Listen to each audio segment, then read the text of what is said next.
So welcome back to the channel, and today we are going to be reviewing the Arcus Tropos, which it's a Monopusher chronograph, and it was sent in to me by the company Arcus. Now this is a prototype watch, and the final production watch will be out later, so it's on for pre-order right now. But anyways, on the wrist, I do have my Tag Heuer Link chronograph. It's an Ayrton Senna limited edition. But anyways, what we're going to do in this video, we're going to talk to you a little bit about the company, then we're going to review the watch, and then we're going to kind of get into the subject of what do we think about this watch. But anyways, if you do like the content, make sure to drop a like down below. Subscribe to see more awesome stuff in the future. But anyways, with that out of the way, let's just roll the intro, then get right into the content.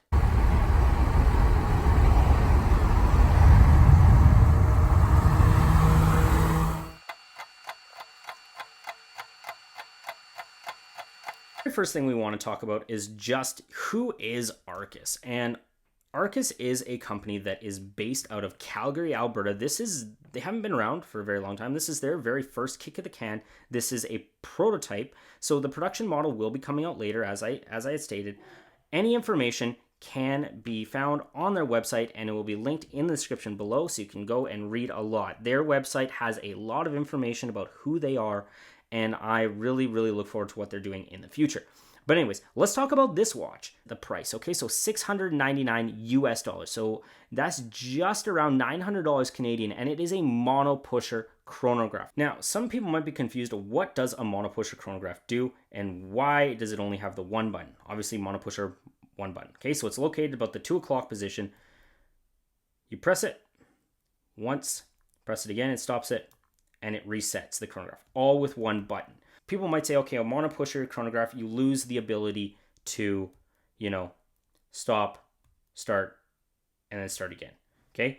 But this is actually supposed to be more of a vintage style watch, because before we had, the dual pusher chronographs, we actually had Monopusher chronographs, which is kind of cool. All right, so let's talk a little bit about the dimensions. We have a 39 millimeter case, and that's excluding the crown, which is unsigned, and obviously, the pusher at the 2 o'clock position. And it is a 20 millimeter lug width, which, it means strap monster. Finding straps for this is going to be super easy. Anything that has a even number for, a lug width means it's going to be easy to find straps for. It's a pretty compact 47 millimeter lug to lug distance. And it's the fact that you have female end links on the bracelet, which I'll talk to you a little bit about later. They go straight down. So this will hug your wrist super tight, and that means that this will fit on smaller wrists as well. So if you're worried about it, fitting kind of funky on a small wrist, don't worry about it. It'll fit great. And this is how the watch sits on my 6 3/4 inch wrists. 12.5 millimeters is the thickness. So in a chronograph movement, it's a mechanical chronograph, 12.5 millimeters thick is pretty thin. Now, you have a box style sapphire crystal, as I said, unsigned crown, and you have a screw down display case back, which I think is pretty cool, showing off the Sea-gull ST19 movement. And obviously it does say Arcus down there, and it does say 5 bar. Let's just, if I can zoom in there, if it wants to focus. It does say 5 bar right there, and there's a little fishy logo, which is pretty cool. And it's water resistant to 50 meters, so 5 bar. Now, we're talking about the case. We got a high polished bezel. So now a lot of people are going to talk about, high polished bezel I think is good, but the only problem with high polished bezel is it scratches easy.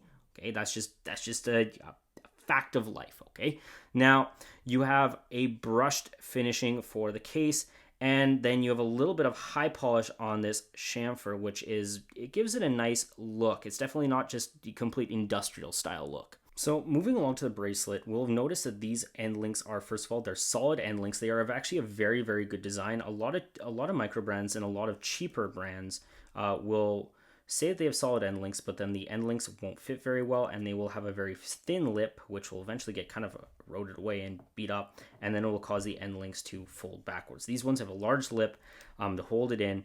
They are very solid in terms of construction design. Now, obviously, they have a nice female style end link, which is great because then the bracelet goes straight down. Now, moving actually along to the bracelet, I can keep on talking about how good this thing is. You have a oyster style 3-link bracelet with screw-in links, which is amazing, and it does taper slightly down to this deployant clasp, which is a twin trigger release system, and it is definitely a premium feel to it. Now, this is the difference between the production version and the prototype. So the production version will feature 3 points of micro adjust, whereas this prototype only features 2. Also, the clasp is signed, and I did keep the plastic on it because I do have to return this watch, and I didn't want to get all scratched up for them. And so I will just say this one thing.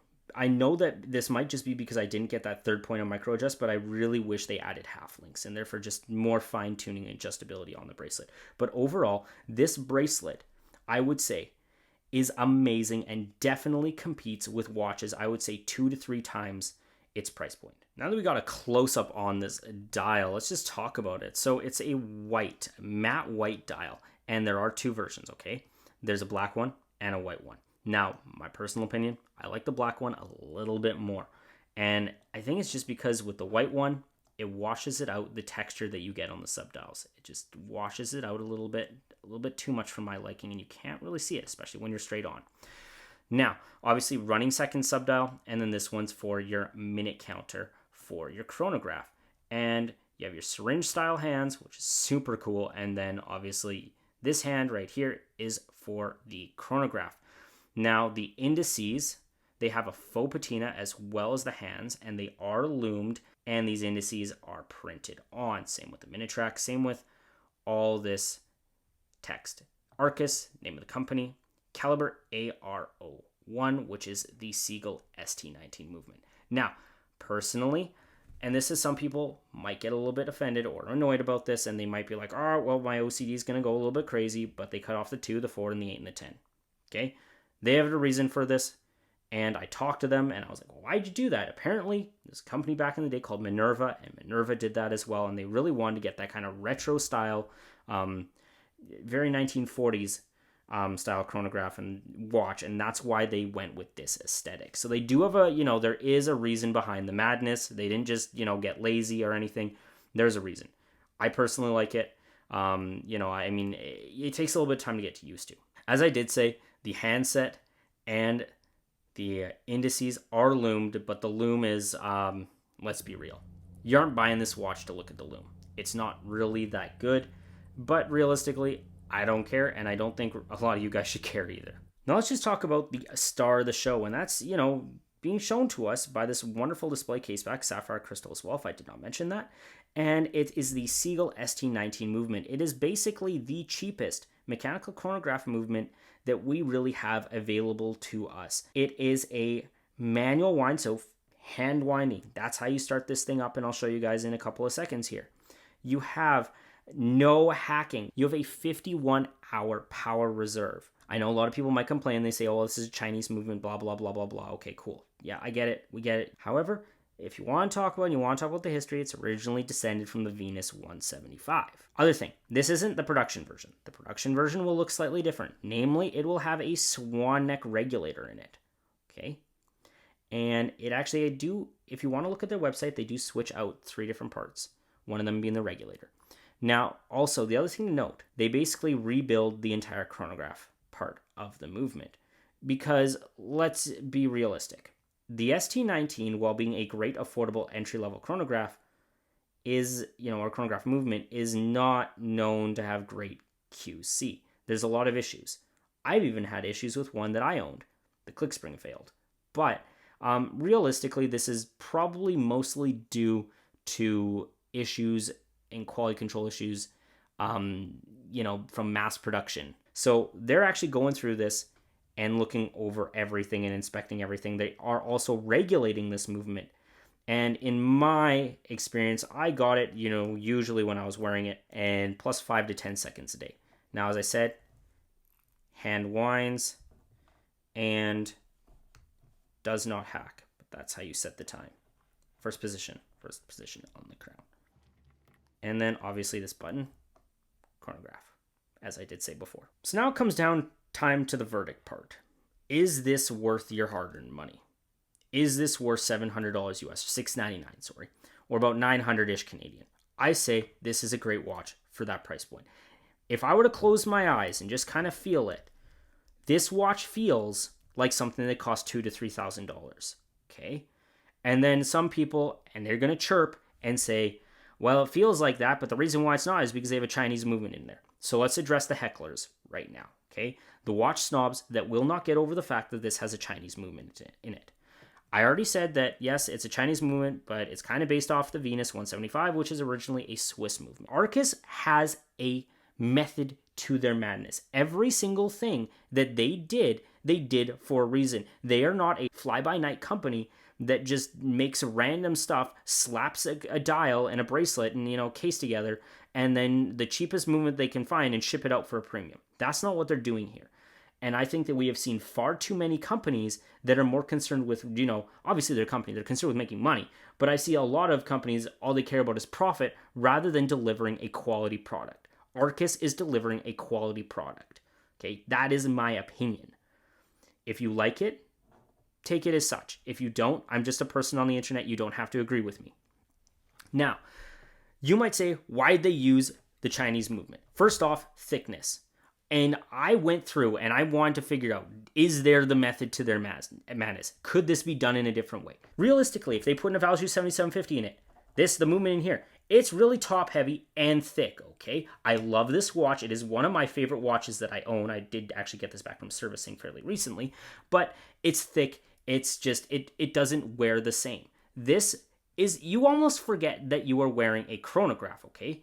It's not a heavy, top heavy watch that you get that feeling with the 7750s in it. I'm not saying the 7750 is a bad movement. 7750 is one of my favorite movements.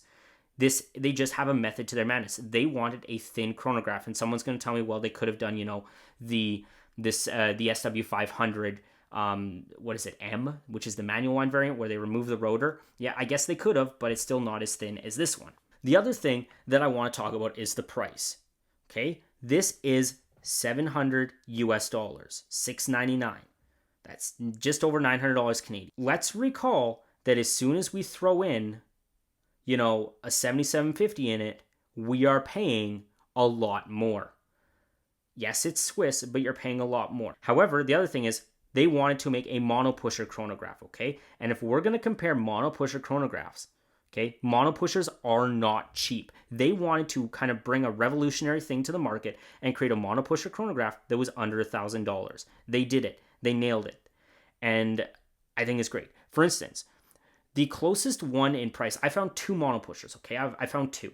I did a little bit of research. I didn't want to dive in too much, but there were two that I found. One was a Mont Blanc one, and I sold for $6,900 Canadian, okay, for a monopusher.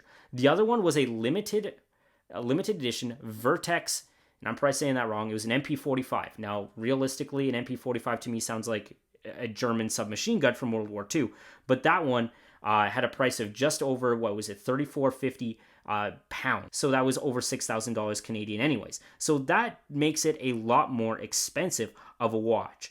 This, you're getting a quality, a solid watch for not that much money. Yes, it's an ST19 movement, but they are committed to this. This isn't a bad movement, and they really, what they want to do is they want to prove that the ST19 can compete, that it's not just one of those disposable, cheap, junky movements, okay? That's what they're doing with this. I think this is a bold statement, okay?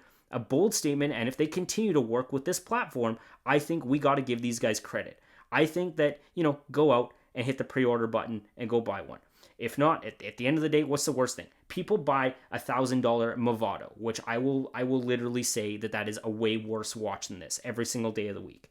This is money well spent, in my opinion. Plus, if you're Canadian, support the Canadians, support local. And they are very, very open to feedback. If you just want to go message them on either their Facebook page or on their actual webpage and email them, they will get back to you right away. That is the other thing that I will talk about, is they have been excellent with communication. They are a company, and I believe they truly stand behind their work. And that is not something that we can say about every single company in today's day and age, which is very sad. But these guys, great job, great watch. And I'm super happy that they loaned this to me. So I'm going to have to, as soon as I'm done with this, I basically have to put it back in a box and send it back to them. Anyways, I think that's it. Rant over. I think this would be a good buy. I think this would be a great watch for anybody's collection, and it should make it in there. Thanks so much for listening to this. And if this watch did pique your interest, make sure you go check it out on the website. And as I said, link is down in the description below. But anyways, take care. You guys have a fantastic day. I'll see you later.